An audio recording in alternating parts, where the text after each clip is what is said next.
Up arrive in the canyon, that's where I long to be, with my three good companions, just my rifle, pony and me.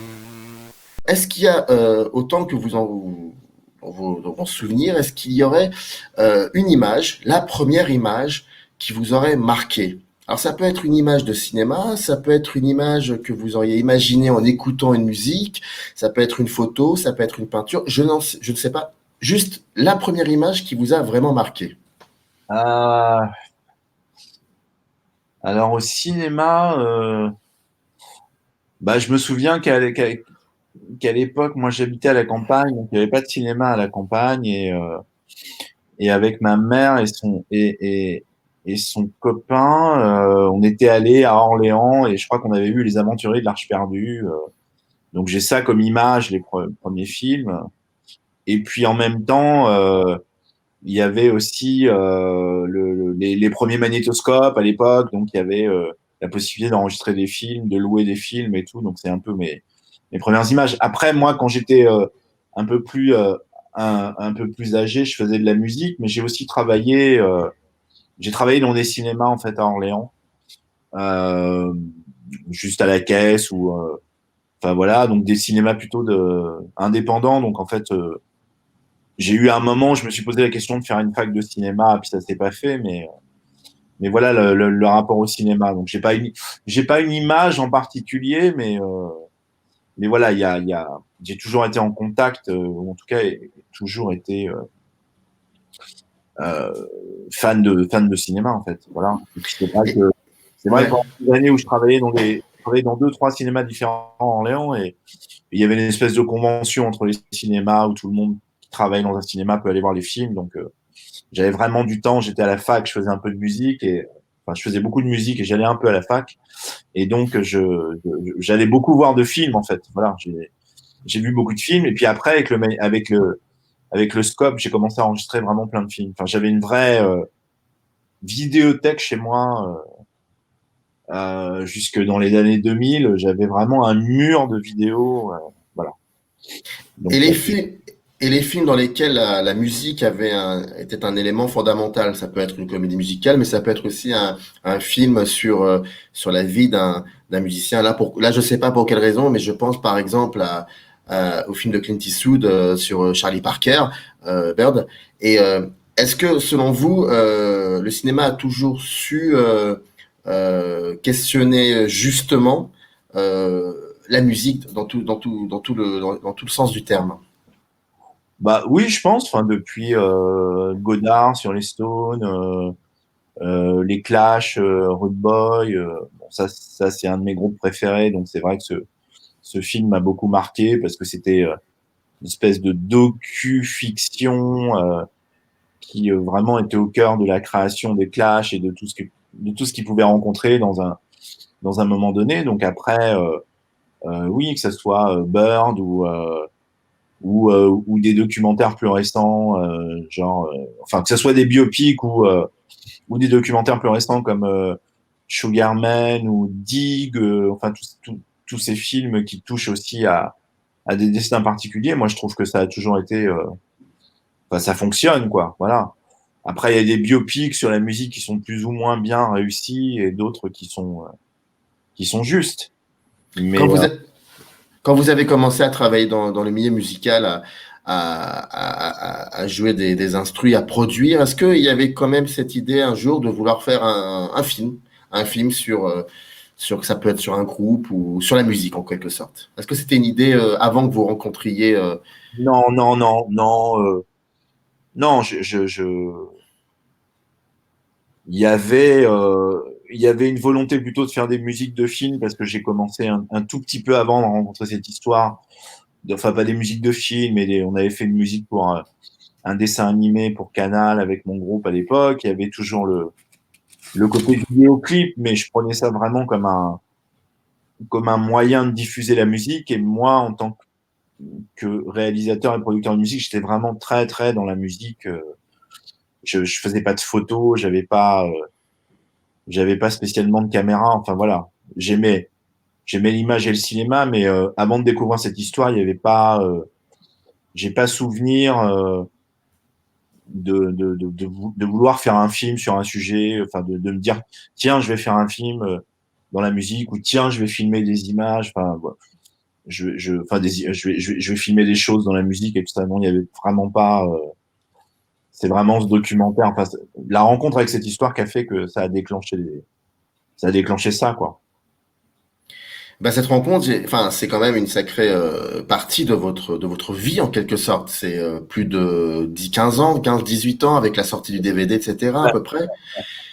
Et c'est quand j'ai vu le film, la première sensation que j'ai ressentie à la fin du film, c'est cette histoire de durée. C'est que en fait, vous ne savez pas où vous allez quand vous faites le film. Vous ne savez pas du tout où vous allez. Bah non, parce que bah déjà à l'époque, il y a pas autant de sources sur Internet. Enfin, Google, je crois que ça a commencé en 98, donc vous pouvez pas taper Maravillas de Mali, Afro, Cuba. Il n'y a pas des milliers, des dizaines de milliers de réponses qui tombent. Donc à un moment, je me suis retrouvé dans une position plutôt de journaliste que je n'étais pas ou de documentaliste que j'étais pas. Et donc j'ai enquêté petit à petit avec les moyens que j'avais ou pas. Et donc c'est pour ça que ça a pris du temps aussi. Et j'ai enquêté sur cette histoire. Voilà, sur effectivement plusieurs années.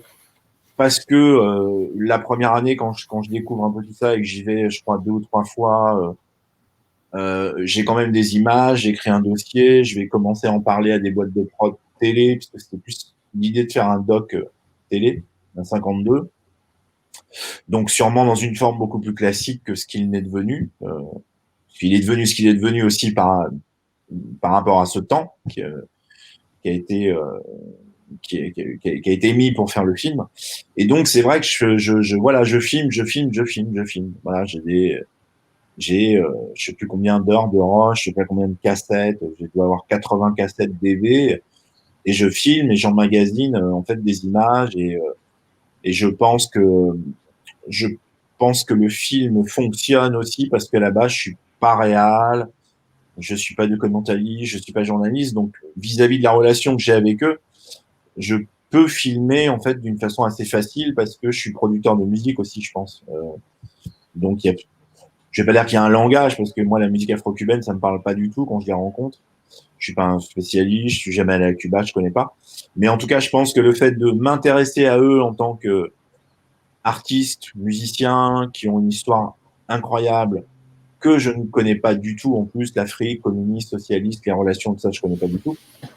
Fait qu'en fait, j'y vais sûrement d'une façon assez naïve et que effectivement, il n'y a pas de plan préétabli, quoi. C'est-à-dire qu'il y a des moments, d'ailleurs, c'est montré un peu dans le film.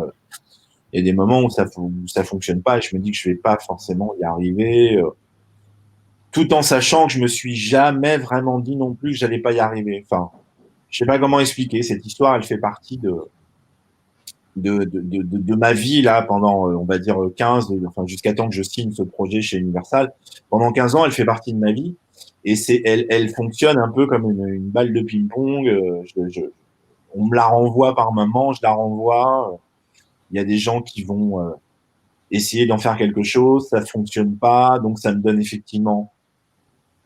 Quand on essaie de faire quelque chose avec ce projet, bah, je me dis, il y a quand même quelque chose. Enfin, je suis convaincu petit à petit qu'il y a quand même quelque chose, mais c'est vrai que là, toute une conjoncture qui soit après Buena Vista, ou peut-être il y a eu beaucoup de films musicaux qui ont été faits.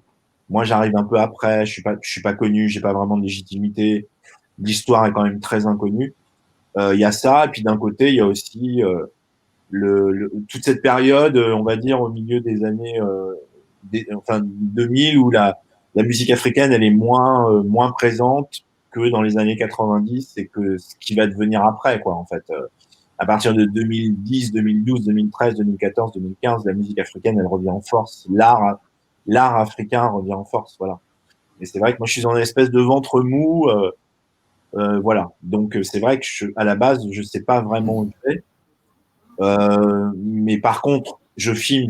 Donc l'envie de ressortir le disque, ça c'est évident pour le producteur de musique que je suis. L'envie de pouvoir enregistrer des titres des Maravillas avec des featuring connus. Ça, c'est le producteur de musique qu'on a envie. Et puis après, ben, tout d'un coup, je m'improvise producteur exécutif, producteur, réalisateur, auteur. Voilà. Il y a une espèce de machine de prod qui se met en place, mais elle est extrêmement artisanale et totalement indépendante pendant 15 ans. Voilà. Vous évoquiez Godard au début de l'entretien quand on parlait de ce fameux film musical One Plus One. Ouais. Et puis quand moi je vois ce film, cette façon, cette insistance, cette persistance, cette résistance aussi pour aller jusqu'au bout. Godard avait dit au début de Film Socialisme, si je me trompe pas, il disait on doit beaucoup à l'Afrique. Et moi, quand je vois ce film, j'ai l'impression que, je sais pas pour quelle raison, il y a une manière de dire aussi merci à l'Afrique en quelque sorte. Quand vous arrivez à la fin de ce film, quand vous avez réussi à, dans un premier temps, à les réunir. Après, bon, la vie a fait que ils sont tous partis sauf un. Et ensuite, il y a ce concert à la fin, ce concert final. J'ai l'impression que, je vais peut-être dire une bêtise, mais j'ai cette impression que c'est comme si c'était pas forcément une lettre d'amour à ce continent, mais comme si vous lui deviez quelque chose, en quelque sorte. Oui, oui, parce que quand vous avez 30 ans et que c'est votre premier voyage en Afrique, il y a toujours un peu ce cliché de dire l'Afrique, on va aimer ou on va détester. Enfin, il y a tout la notion du temps, le monde, la façon dont ça fonctionne. Et moi, c'est vrai qu'avec cette histoire, moi, je découvre cette histoire à la fin du premier voyage que je fais. Donc, je me suis pris un peu l'Afrique euh, en pleine gueule, on va dire, comme d'autres l'ont fait, mais d'un point de vue un peu touristique. Enfin, voilà, je découvre l'Afrique, entre guillemets. Mais moi, si vous voulez, je tombe sur cette histoire. Donc, tout d'un coup, ma vision, elle est extrêmement focalisée sur leur histoire. Et donc, après, je suis plus dans le tourisme, je me comporte avec eux comme je pourrais me comporter avec vous. Enfin, je veux dire, il y a une espèce et donc l'Afrique me donne énormément parce que ce que je veux dire, c'est qu'aujourd'hui, je fais de l'image, j'ai des projets en Afrique, le film va sortir en Afrique. Je fais pas que des projets maintenant sur l'Afrique, mais ce Oui. film évidemment, m'amène à écrire des projets. Je suis en train de monter une boîte de prod audiovisuel vraiment avec des gens qui sont du cinéma. Donc, effectivement, à 30 ans, je suis dans une espèce de milieu de carrière musicale que j'ai commencé à 15, 16 ans. Et c'est vrai que ça bouscule complètement ma vie. Donc oui, c'est une déclaration d'amour parce que ce projet m'a aussi sauvé la vie, parce qu'à un moment, quand j'ai réussi vraiment à le faire, j'étais dans une espèce de ventre mou par rapport à la prod musicale et tout ça, et que ça me donne aujourd'hui une crédibilité, des contacts, une assurance aussi pour écrire des choses. Enfin voilà, aujourd'hui je fais plus de l'écriture, de recherche que de musique en fait. Voilà, que de création musicale, de production musicale. Voilà. Donc c'est clair qu'il y a un espèce de basculement depuis quelques années, depuis que j'ai signé ce projet, et enfin depuis qu'il a été matérialisé. Et c'est vrai que c'est aussi remettre dans l'histoire de la musique du monde ce groupe, le remettre sur un échiquier mondial de la world music, enfin, le mot est galvaudé, voilà. Et puis c'est Ouais. aussi parler d'une Afrique, on va dire à l'époque très très contemporaine, avec des photographes qui commencent à émerger, Malik Sidibé, une musique, un brassage, une utopie politique qui certes n'a pas marché, mais qui a été foisonnant d'enrichissement, enfin, je veux dire, le réalisateur de Timbuktu, il a fait une université à Moscou, Patrice Lumumba, il s'est formé.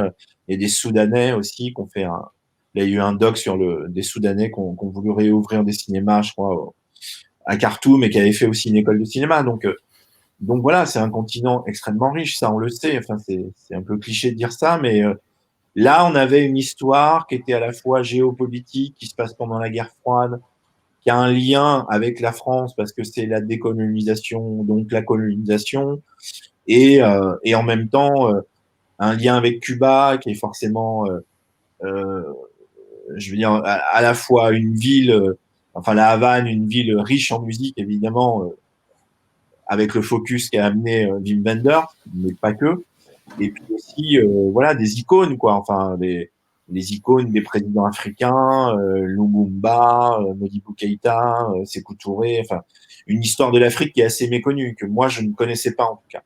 Donc, Mhm. c'est clair. Et là, je suis vraiment fier parce qu'on vient de signer un deal avec Pathé BC Afrique, qui est une structure qui appartient à Pathé et qui a pour ambition de distribuer des films en Afrique, donc qui vont de films un peu blockbuster, mais aussi des films africains, et donc de réactiver, si vous voulez, avec les instituts français ou même les canals Olympia de Bolloré, si vous voulez, une certaine forme de distribution de films en Afrique. Donc moi, ça me rend vraiment fier parce que, outre la carrière qu'il peut avoir, qu'il a eu et qu'il continue à avoir un peu en festival, dans des débats, des projections, euh, les Africains vont voir ce film. Voilà. Et c'est vrai que quand j'ai interviewé Salif Keita, où c'est une interview très flotte, Mhm. qui dure 2 heures, où à la fin il me prend dans ses bras, on se connaît pas, et il me dit écoute, ce que tu fais c'est vraiment important pour l'Afrique, pour nous. Voilà. Donc il y avait pas cette notion de mission. Je savais pas où ça allait aller. Sortir le film, avoir beaucoup de critiques extrêmement positives de la part de la communauté africaine ici et une attente euh, là-bas, fait qu'effectivement, voilà, j'ai l'impression d'avoir fait quelque chose d'important. Voilà, c'est important pour moi et puis c'est important pour eux. Et je pense que ça se sent aussi dans le film que les Maravillas et moi, on a une histoire ensemble. Voilà. Enfin, je suis le narrateur, évidemment. L'arrivée d'Edouard Salier, bon, qui est un ami, mais qui est aussi un réalisateur, lui, de séries, de fiction, de clips, de pubs et tout, fait que lui me met au cœur du process, en fait. Voilà. Parce que c'est ça qui l'a intéressé aussi. C'est le côté, ce mec complètement taré qui depuis 15 ans va là-bas pour essayer. Enfin, pour lui à la base, l'histoire, la quête impossible, il appelait ça la quête impossible de Richard Minier, était plus intéressante que l'histoire des Maravillas en elle-même. Et en fait, on a réussi à faire un tout. Quand je disais que au début des années 2000, il y avait un intérêt des diffuseurs, des chaînes de télé ou des prods genre Kappa, Moati, enfin tous ces grands producteurs de télévision, je suis allé les voir et ça les intéressait. Mais le sujet était très très vaste, ça partait un peu dans tous les sens. Il y a de quoi faire un doc 52 sur les rapports entre l'Afrique et Cuba à partir de cette histoire. Il y a de quoi parler de la musique afro-cubaine, voilà. Et c'est vrai que Oui, c'est vrai. Non, mais c'est très. Pardon, je vous interromps parce que enfin, quand on voit le film, on le ressent complètement. Et d'ailleurs, ça m'amène à poser pas mal de deux, trois petites questions sur le montage, surtout qui, je pense, a été, à mon avis, je sais pas si ça a été douloureux, mais ça a dû être assez cocasse parce que je ne sais pas combien vous avez d'heures de rush. En plus, l'histoire commence à l'aune de l'an 2000 pour ensuite se dilater jusqu'à de nos jours. Vous mêlez des images d'archives, vous mêlez vos images. Puis à un moment au début du film, on vous voit beaucoup plus vous êtes plus en avant. Puis à un moment où vous vous effacez, vous Bonkana Maïga devient un peu le vecteur. Enfin, il y a quand même des idées de montage qui sont assez fortes. Et en plus de cela, il y avait l'histoire entre. Enfin, il y a comme ça des liens avec la grande histoire d'Afrique, à savoir l'esclavage, puis puis le tricontinental à Cuba. Voilà, c'est une myriade comme ça d'historiettes. oui, Comment, c'est pour ça que je pense que oui, comment euh, avez-vous fait le montage? Comment ça s'est passé ça? en fait, le montage, moi, franchement, quand j'ai signé ce projet en 2015 chez Universal, il a été question d'aller réenregistrer à Cuba, de ramener Bonkana-Maïga. Donc, moi, quand j'ai signé le projet, je pense qu'ils sont plus que deux encore survivants, Aliou Traoré. Et en fait, j'appelle et je tombe sur son fils et j'ai l'impression que c'est lui, parce que j'ai l'impression que c'est sa voix. Il me dit non, mon père est mort. Donc déjà en 2015, quand je vais signer le projet chez Universal, l'idée est de ressortir l'album original et de faire des nouveaux enregistrements. Et quand je retrouve Moncana, ben voilà, c'est en novembre 2015, il est fatigué, enfin je le trouve fatigué. Je lui propose d'aller à Cuba, tout ça, c'est bon, on se tape dans les mains, tout ça, voilà. Mais c'est vrai qu'après, j'avais, continuer à filmer tout seul, c'était, enfin voilà, c'était 15 ans plus tard, c'était plus avec une petite caméra, là, il fallait des moyens. Donc, enfin, à qui je pouvais faire confiance et à qui je pouvais déléguer une certaine forme de complicité artistique, de co-réalisation, c'était pas hyper évident parce qu'évidemment, à un moment, j'ai pensé à des gens qui sont des réalisateurs confirmés, connus. Enfin, tout cas, que ça aurait pu intéresser, mais ça aurait pu être du tout mon film. Et je pense que ça n'aurait pas pu le faire non plus parce que les réalisateurs en question, c'est pas leur histoire aussi. Et c'est vrai que Edouard est à la fois un ami et aussi que c'est quelqu'un qui est très différent de moi en termes de caractère, mais qui a une grosse connaissance déjà de Cuba. Voilà, donc je pense que il connaît Cuba, il y va depuis 20 ans comme moi, je suis allé depuis 20 ans en Afrique. Et donc on s'est retrouvés sur ce projet. Ce que je vous ai dit, c'est important parce que c'est vrai qu'il me met dans le projet à l'image et aussi à la voix, donc il amène cette part de réalisation que moi, j'aurais pas du tout assumé ou que je n'aurais pas spécialement pensé à ça. Mais le fait que je réalise l'album, que je sois aussi dans ce côté un peu journaliste, tout d'un coup, lui, il met sa caméra sur moi. Et il amène aussi, alors on vient au montage, il amène en fait une équipe. Il amène des chefs-op, il amène un monteur, il amène une prod exé à Cuba. Et le monteur, en fait, c'est un type qui s'appelle Julien Perrin, qui a jamais monté de documentaire à l'époque, qui a envie de le faire. Et pendant un an, en fait, on n'arrive pas à matcher. Et nous, on a plein de monteurs qui vont essayer, non pas commencer à monter, mais qui vont s'intéresser à cette histoire et qui vont lâcher l'affaire tellement c'est compliqué pour eux. Voilà. Et moi, je me dis, je vais jamais réussir je sais pas par quel bout le faire. Et en fait, on va s'embarquer dans un système qui est assez, je trouve intéressant, dans une relation triptyque, c'est-à-dire que Julien et moi, on va monter pendant 6 mois ensemble.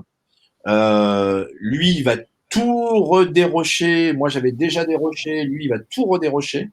Et puis, on va commencer à faire une ossature qui va être celle quasi définitive des 55 premières minutes, c'est-à-dire jusqu'au moment où je dis à Boncana, on va partir à Cuba. On a monté ça. Et en fait, personne n'a vu ce montage. Personne n'est intervenu. C'est-à-dire que même Édouard Salier ne voulait pas venir parce que il voulait pas, entre guillemets, il voulait garder la fraîcheur de ce que lui a fait et il voulait pas rentrer dans l'histoire des images que moi j'ai tournées.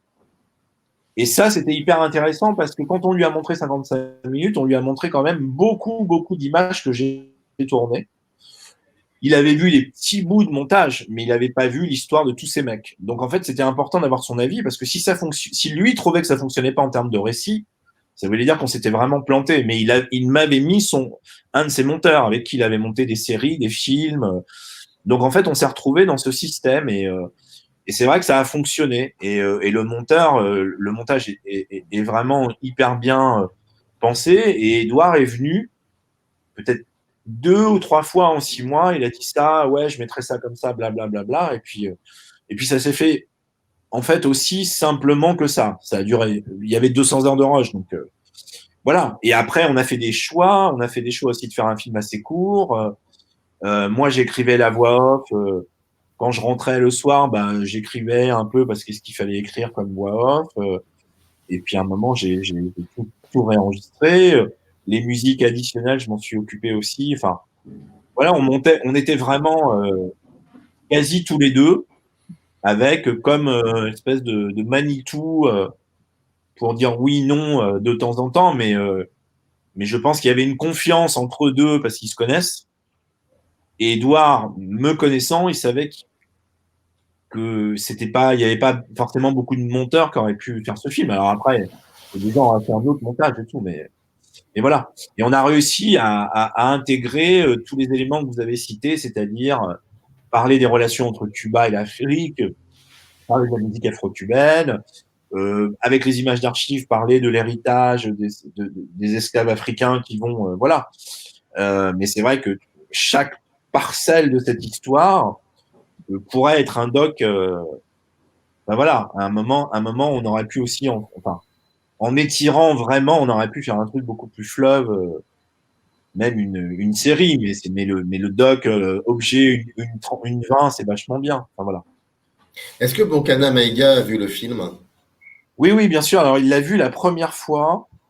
Je crois que c'était en février 2019 et on avait quasi le film définitif en termes de, c'était pas étalonné, il n'y avait pas ma voix off Ouais. définie, tout ça. Et donc, il est venu en février 2019 il y avait la prod, il y avait quelques personnes du label, on disait quoi, une vingtaine. Et vu comment je le traite dans le film, moi, j'étais un peu flippé, et surtout la prod était flippée. parce que c'est le maestro, parce que c'est un mec qui il a ses émissions de télé, parce que vous avez vu qu'il a Oui, son écho. la première fois qu'on le voit, effectivement, la première fois que vous vous voyez, il y a un petit moment comme ça un peu. Et donc, en fait, moi, je lui ai jamais montré d'image, à part en 2015, quand je lui montre les images de Cuba que j'ai tournées en 2004, sur les traces de leur passé. Et il vient à Paris dans un auditorium et moi, je me dis, bon, je veux pas me mettre à côté de lui, je veux pas vivre ses réactions. Donc, c'est Edouard qui se met à côté de lui. Et moi, je suis beaucoup plus haut dans la salle. Et au bout de 10 minutes, pour raconter une anecdote assez marrante, il se lève et il s'en va. Et là, je me dis, merde, qu'est-ce qui se passe? Parce que au bout de 10 minutes, il n'y a rien sur lui. Enfin, on parle pas de lui, quoi. Et en fait, non, il est parti pisser. Voilà. Voilà. Et il revient. Et en fait, à la fin du film, il y a beaucoup d'émotions. Moi, j'ai quelques proches qui ont travaillé avec moi sur le film qui sont là. Et en fait, il se retourne et il me regarde et il me fait super. Et en fait, c'est ça le paradoxe de Boncana, c'est qu'il peut être très dur, très méticuleux, très pointilleux. C'était le maestro. Et en fait, il m'a laissé. Il y a une espèce de confiance qui se traduit par en 2015. Il me dit OK, on va y aller. Voilà. Genre, tu y es arrivé. C'est dingue. Donc, on va y aller. Et en même temps, il m'a laissé faire vraiment le film que je voulais faire, la musique aussi. Je lui ai fait faire des versions avec Ina Modja, avec le chanteur d'Orichas, enfin voilà, que je lui ai présenté à la Havane. Donc, il y a une espèce de confiance qui s'est établie. Et c'est vrai que j'ai été vraiment agréablement surpris, et tout le monde a été surpris du fait qu'il n'a rien dit sur le film. Enfin, il m'a dit c'est un très beau film. Donc, il le voit en 2019, en février, et il va le revoir en septembre 2020 quand on fait une grosse avant-première à l'Arlequin, qui est la première avant-première avant la sortie du film. Et là, il y a 350 personnes, c'est blindé. Et là, il est hyper ému, il pleure, il y a une standing ovation et tout ça. Donc, il l'a vu 2 fois, dont une fois fini. Enfin, puis après, on a fait beaucoup d'avant-premières à Paris. Il est resté un mois en septembre. Mais voilà. Donc, là où c'est très fort aussi, c'est que j'ai pu raconter aussi son histoire, parce que ce film parle des Maravias, mais c'est aussi le portrait, même si c'est pas non plus complètement focus sur lui. Je suis dans sa famille au Niger, chez lui à Abidjan, donc c'est aussi le portrait d'un très grand producteur de musique. Enfin, ce type est un des plus grands producteurs de la musique africaine qui existe et qui vit encore. Donc c'est aussi un vrai témoignage, quoi. Enfin, j'ai beaucoup d'images sur lui. Et donc c'est vrai que il y avait aussi le fait de pouvoir dans le montage.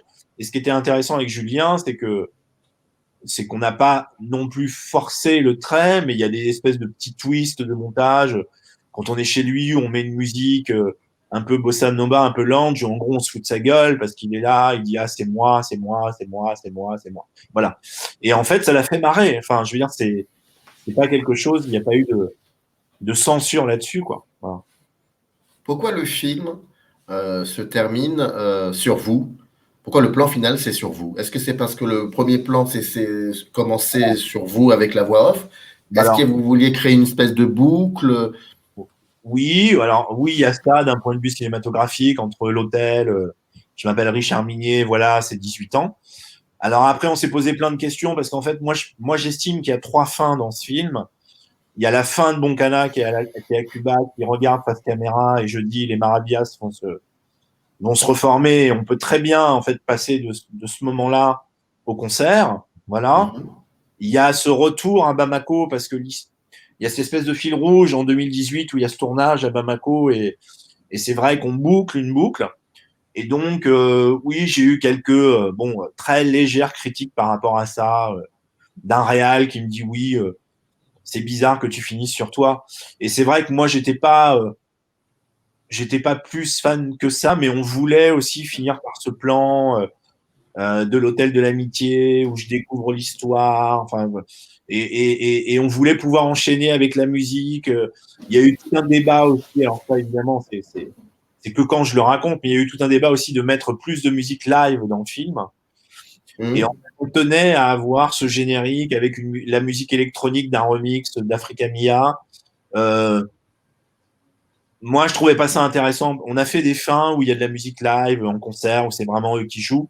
Voilà. Alors évidemment, les aficionados sont un peu frustré par ça, mais je pense qu'on raconte autre chose, par exemple, que Buena Vista. Où Buena Vista, il y a une vraie cohérence d'avoir les portraits de ces mecs qu'on va aller chercher, qui répètent, et puis après, ils finissent sur les grandes scènes du monde entier. Donc, c'est un film vraiment musical. Moi, mon film, c'est un film sur le temps qui passe, qui raconte une époque et qui raconte la relation entre un producteur de musique, un groupe et un autre producteur de musique. Et donc, effectivement, pour moi, la meilleure fin, c'était ces trois fins qui s'enchaînaient. C'est-à-dire lui, moi, et finir par le groupe. Donc pour moi, la fin du film, c'est le groupe, en fait. Voilà. Et le groupe, on peut l'annoncer, voilà, par ce twist de réalisation. Voilà. D'accord, d'accord. Et le film est sorti en DVD le 16 décembre. Et Ouais. quand est-ce qu'il est sorti en salle? Il est réel Il est sorti en salle le 16 septembre. septembre, voilà. Il a eu 2 mois d'exploitation et fin octobre, moi, j'ai encore fait une dernière séance et en fait, il y avait encore des salles en France, une ou deux à Paris, qui devaient là le re-rentrer et le jouer à partir du 15 décembre. Donc en fait, la sortie DVD, elle est sortie parce que dans ce contexte, il y a une espèce de loi qui dit qu'au bout de 3-4 mois, avec ce qui se passe et pour ce Mhm. genre de film, on peut le sortir en DVD. Donc c'était prévu, si vous voulez. Donc en fait, voilà, il sort en DVD, il est en VOD sur les plateformes Orange, Free, Canal VOD. Mais il est possible, alors ça va pas être une grosse sortie puisqu'il est déjà sorti, mais il est sûrement possible. Enfin, ma distributrice, ils travaillent là-dessus, mais là ils sont évidemment, on peut imaginer, complètement dans le flou. Que Mhm. en février, enfin, il va pas ressortir d'une façon. On parle, Ouais. on parle pas des films qui étaient prévus là, qui sont sortis en octobre ou qui étaient prévus en décembre. Mais en tout cas, il va encore avoir une vie en salle, en débat, en projection. Et puis il sort en Afrique normalement en mars. On attend une réponse parce qu'on est inscrit au FESPACO, au festival de Ouagadougou là. Et puis voilà, puis on va voir si on est dans les 5 docs nominés au César. Donc je crois que la réponse c'est en février, un truc comme ça. Il doit sortir aux États-Unis aussi, parce qu'il a été acheté aux États-Unis par le distributeur de Kirikou. Voilà. Donc, un documentaire, c'est voilà sa vie, il y a des festivals, des débats, des projections. Voilà. Donc, c'est vrai que on a eu la chance de pouvoir le sortir pendant 2 mois. C'était quand même Oui, c'était énorme. parce que maintenant on ne sait pas trop ce qui va se passer, donc enfin, Ouais. on souhaite Et que puis, ça on n'a pas réouvre. été dans cette dynamique de pas le sortir avant l'été parce que ça aurait été compliqué et de pouvoir le sortir juste après le festival d'Angoulême. On était le coup de cœur et tout, donc on a eu une super voilà, c'est quand même un film de niche, hein, c'est pas un documentaire grand public ou sociétal comme des documentaires qui sont sortis récemment là, le film de Dufresne ou de Sébastien Lifshitz qui sont beaucoup plus contemporains et actuels, qui résonnent avec l'époque. Nous, on est sur un truc musical du passé, mais voilà, moi je me dis voilà, il y a deux compartiments dans ce film. Il y a le côté le cette sortie française, ses festivals, et de l'autre côté, sa vie qui va avoir lieu en Afrique. Voilà. Et donc, il avait déjà été acheté par les instituts français, donc j'étais très content. Mais c'est vrai que le fait qu'une grosse structure, un groupe comme Pathé, qui décide d'investir en Afrique et qui prenne le risque, entre guillemets, de sortir beaucoup de films l'année prochaine avec des exploitants en Afrique et qui mettent dans leur roster ce film, c'est une vraie fierté, quoi. Enfin, c'est super parce que je voulais pas non plus faire un film qui s'adresse qu'aux blancs entre guillemets Les en, Occidentaux. en mal d'exotisme ou Mhm. juste spécialiste d'eux. Voilà, parce que moi quand j'ai commencé ce film, j'étais pas un spécialiste d'eux et je le suis pas spécialement en plus. Voilà. Euh, et donc j'étais pas dans une chapelle de mecs fans de l'Afrique qui vont en Afrique, qui essaient de trouver des trucs en Afrique. Ce que je respecte complètement, mais c'est moi je viens de la pop, de la new wave, du rock, du punk. Donc c'est une évolution de ma vie, de ma carrière, de la musique que je voilà, mais pour revenir à ce que vous disiez, oui, c'est un vrai truc avec le continent africain, quoi. Enfin, moi je me suis trouvé comme un poisson dans l'eau là-bas et je pense qu'un blanc fasse ça, même si j'ai eu quelques réflexions, quelques quelques gens qui peuvent être un peu une branche un peu radicale, afrocentriste, en disant c'est pas aux blancs de faire ça. En tout cas, voilà, moi je l'ai fait. Voilà, je l'ai fait. Et il y a beaucoup d'Africains et de locaux et de gens ici qui m'ont aidé. Et le vrai retour, il est là aussi, quoi. Quand vous faites une projection à Montreuil, deuxième ville du Mali, et que la salle est blindée, et qu'il y a beaucoup de gens, de diaspora qui viennent et qui disent, voilà, on connaissait le tube, mais on connaissait pas cette histoire. Voilà, donc c'est c'est c'est une vraie fierté, voilà.